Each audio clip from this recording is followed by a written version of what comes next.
వాళ్ళ మనసుల్లో స్థానం సంపాదించుకొని ఒక నాయకుడు అనేవాడు పాలన చేయాలి.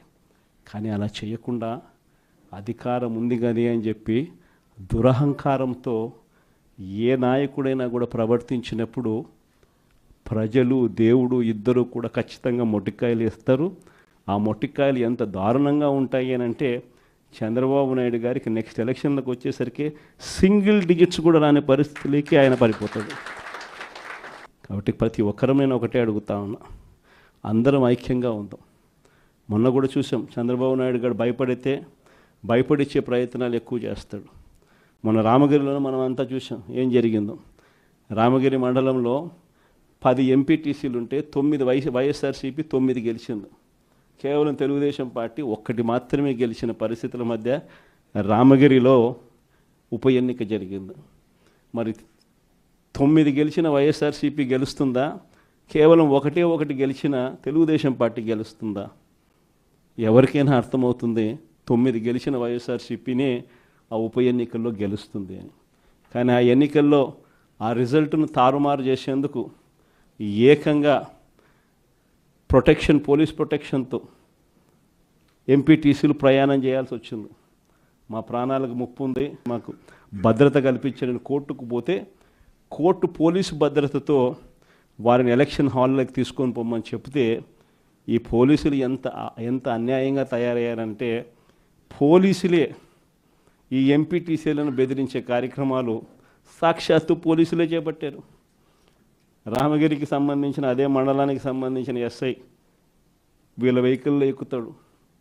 ఎక్కి ఈ ప్రతి ఎంపీటీసీలతోనూ వీడియో కాల్తో ఆ పక్క ఎమ్మెల్యేతోనూ ఎమ్మెల్యే కొడుకుతోనూ మాట్లాడిస్తారు. వాళ్ళు భయపడిస్తారు. మీ ఇంట్లో మీ అమ్మ మీ నాయన ఇంటికి రావాలంటే ఖచ్చితంగా ఎంపీటీసీ ఎలక్షన్లలో వాళ్లకు అనుకూలంగా ఓటేస్తేనే జరుగుతుందని బెదిరిస్తారు. అయినా కూడా మన ఎంపీటీసీలు ఎక్కడా కూడా తలగ్గకపోయేసరికి ఎలక్షన్ టైం దాటిపోయేదాకా వాళ్ళని తిప్పుతూ ఎంపీడీఓ కార్యాలయానికి తీసుకొని పోకుండా కోరం లేదని ఎన్నిక వాయిదా. తర్వాత వాళ్ళందరినీ పెనుగొండకు తీసుకుపోయారు. అక్కడికి తీసుకొని పోయి అక్కడ వాళ్ళందరినీ బైండ్ ఓవర్ చేసే కార్యక్రమం వీళ్ళు చేస్తారు. ఏమయ్యా ఈ అన్యాయం అని చెప్పి మన పార్టీ జిల్లా అధ్యక్షురాలు ఉషమ్మ గట్టిది స్టీల్ లేడీ అని చెప్పాలి, ఆవిడతో పాటు కంటెస్ట్ చేసిన ఎమ్మెల్యే ఇద్దరు పోయి మా ఎంపీటీసీలు మీరు ఎలా నిర్బంధిస్తారని చెప్పి పెనుగొండలో ఆయన ధర్నా చేస్తే ధర్నా చేసినందుకు వీళ్ళ మీద కేసులు. వీళ్ళు మా పార్టీకి సంబంధించిన మా ఎంపీటీసీలకు తోడుగా నిలబడేదానికి వీళ్ళు పోతే వీళ్ళ మీద కేసులు పెట్టి అరాచకం సృష్టించే కార్యక్రమం ఇద్దరితో ఆగల. మళ్ళీ రామగిరిలో మళ్ళీ ఎన్నిక జరపాల్సి వస్తుంది కాబట్టి భయానక వాతావరణం క్రియేట్ చేయడం కోసం అని చెప్పి లింగమయ్య అని చెప్పి మన పార్టీకి సంబంధించిన ఒక కురుబ నాయకుడు, ఒక బీసీ నాయకుడు ఏకంగా యాక్టివ్గా ఉన్నాడు అని ఆ మనిషిని కొట్టి చంపారు. నిజంగా ఆశ్చర్యం అనిపించింది, బాధ అనిపించింది. ఎందుకు ఈ రాజకీయాలు ఈ స్థాయికి దిగజారుస్తున్నారు అని చెప్పి. అరే మంచి చెయ్యి, సూపర్ 6 హామీ ఇచ్చినావు, సూపర్ 7 హామీ ఇచ్చినావు, పిల్లలకు చేయాల్సిన ఫీజు రీయింబర్స్మెంట్ బకాయిలు పెండింగ్లో పెట్టు, ఆరోగ్యశ్రీ బకాయిలు పెండింగ్లో పెట్టు, రైతులకు అన్యాయం చేస్తా ఉన్నావు. ఇవన్నీ సరిదిద్దుకొని మంచి చెయ్యి, ప్రజల మనసుల్లో స్థానం సంపాదించుకుంటే ఆటోమేటిక్లీ ప్రజలు ఓట్లు వేస్తారు. కానీ ఈ మాదిరిగా దిగజారిపోయి మనుషులను చంపే స్థాయిలో రాజకీయాలు చేయడం మొదలు పెడితే, దానికి పోలీసులను ఉపయోగించుకునే కార్యక్రమం చేస్తే వ్యవస్థలు ఎంత దిగజారిపోతాయి అని చెప్పడానికి పూర్వపు రోజుల్లో మనం అంతా బీహార్ గురించి మాట్లాడేవాళ్ళం. బీహార్లో ఎలా ఉండేటివి, బీహార్లో అలా ఉండేటివి అని.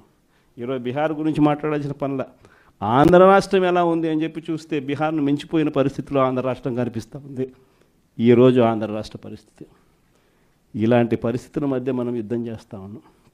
మీ అందరికీ నేను ఒకటే చెప్తా ఉన్నా, కష్టాలు శాశ్వతం కాదు. ఒక చీకటి వచ్చిన తర్వాత ఖచ్చితంగా వెలుతురు వస్తుంది. ఇది ప్రతి ఒక్కరం గుర్తుపెట్టుకోండి.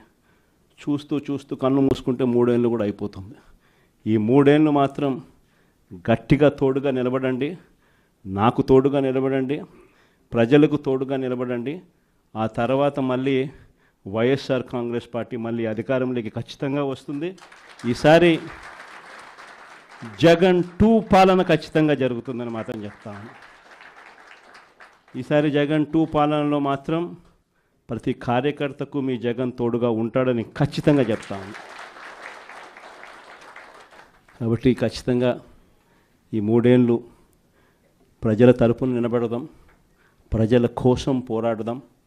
విలువలు విశ్వసనీయతతో కూడిన రాజకీయాలకు వైఎస్ఆర్ కాంగ్రెస్ పార్టీ కేర్ ఆఫ్ అడ్రస్గా ఎప్పటికీ నిలుస్తుందన్న సంకేతం ఖచ్చితంగా ఇద్దామని చెప్పి మీ అందరు. చంద్రబాబు నాయుడు గారు మనకు తెలియకుండా ప్రతి ఇంటికి తాను మోసం చేశాడు, ప్రతి ఇంటికి తన మనుషులను పంపించాడు, ప్రతి ఇంటికి వాళ్ళ ఎమ్మెల్యేలందరూ కూడా తిరిగారు, ప్రతి ఇంటికి వాళ్ళ కార్యకర్తలు వెళ్ళారు, ప్రతి ఇంట్లోనూ కూడా కరపత్రాలు పంచారు, ప్రతి ఇంట్లోనూ కూడా ఇదిగో అమ్మ చంద్రబాబు నాయుడు గారు బాండు పంపించినారు, ఆ బాండు పత్రాలు ఇదిగో అమ్మ అని చెప్పి కూడా బాండు పత్రాలు కూడా ఇచ్చినారు. ఇంట్లో ఎవరు కనపడినా మోసం చెయ్యని సెక్షన్ అనేది లేకుండా ప్రతి ఒక్కరికి కూడా చెప్పుకొచ్చారు. దీనివల్ల ఏం జరిగిందంటే ఒక 10% ప్రజలు నమ్మినారు. జగన్ చేయగలిగినాడు కదా, అది కూడా ఒక రకంగా తప్పు మందేనేమో, ఎందుకంటే జగన్ చేయగలిగినాడు కదా, కాబట్టి జగన్ చేశాడు కాబట్టి చంద్రబాబు నాయుడు జగన్ చేసేటివన్నీ చేస్తానని చెప్తున్నాడు, అది కాక ఇవన్నీ చేస్తానని కూడా చెప్తా ఉన్నాడు. కాబట్టి చేస్తాడేమో, మనిషి మారినాడేమో అని చెప్పి కొద్దో గొప్ప ఒక 10% ప్రజలు ఆయన మాటలు నమ్మడం, దాంతో 50% ఇంతకు ముందు వచ్చిన ఓట్ షేర్ మంది 40% ఓట్ షేర్కు ఒక 10% ప్రజలు నమ్మి అటువైపున కొంచెం చెయ్యి అలా పోయింది. కానీ ఈరోజు 11 నెలలు గడిచాయి. 11 నెలలు గడిచిన తర్వాత ఒక బడ్జెట్ అయిపోయింది. ఆయన అధికారంలోకి వచ్చిన వెంటనే ఒక బడ్జెట్ ప్రవేశపెట్టినాడు. 2వ సంవత్సరం బడ్జెట్ కూడా ప్రవేశపెట్టేసినాడు. సో 2 బడ్జెట్లు అయిపోయినాయి. 5 బడ్జెట్లలో 2 బడ్జెట్లు అయిపోయినాయి. 11 నెలల టైం అయిపోయింది. ఈ 11 నెలల కాలంలో ప్రజలంతా కూడా అదిగో చంద్రబాబు నాయుడు చేస్తాడు, ఇదిగో చంద్రబాబు నాయుడు చేస్తాడు అని చెప్పి ప్రతి ఒక్కరూ ఎదురు చూస్తూ వచ్చారు.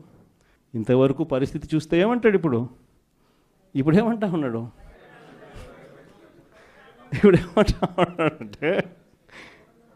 ఏమంటా ఉంటే అప్పుడు మాట చెప్పినాను కానీ ఇప్పుడు భయం వేస్తా ఉంది అని అంటున్నాడు. అప్పుడు మాట చెప్పినాను కానీ ఇప్పుడు భయం వేస్తూ ఉందని అంటున్నాడు. అందరితో ఆగిపోవడంలా చెయ్యకుండా ఉండడం కోసం అబద్ధాలు నోట్లో నుంచి